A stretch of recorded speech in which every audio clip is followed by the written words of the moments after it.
Здравейте, Абонирайте нещо се, ще моля кажа. ви. Първо, взимате на карата. Тук отгоре го слагате. Държите ето така. Тук отдолу.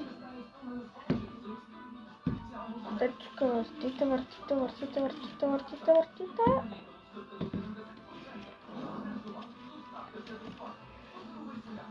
Но много стегнато трябва да е. За да не може да не падне макарата. Така. Имам влакно. Ето тук. Трябва да го мушнете. И да го сложите и ето. Та-да! Чакайте, че тук плетах.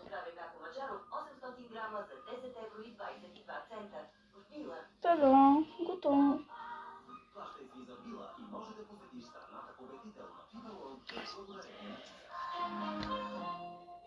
Хващате. Взимате другата част на вратата.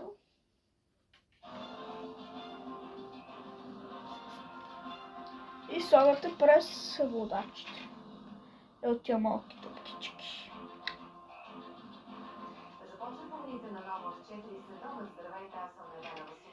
Като ги сложите,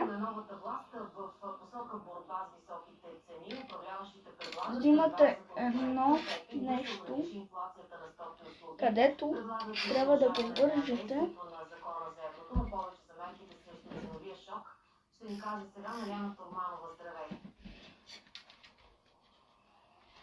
Ето е такова.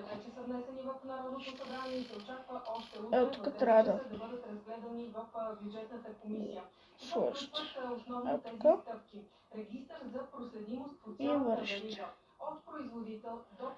Как си вържи една, само ето така. И как се формира тази цена, това ще бъде публично достъпна информация. Удължава се действието на закона за еврото, който иначе изтича през август с още една година. Така остава задължението на големите вериги да показват и да уведомяват хората за сформирането на цените и как са сформирани те. Удължава се и изискването на обосновката на тези цени. Въвежда се понятието справедлива цена. Тя ще се изчислява по специална формула, която ще е с нормална надценка.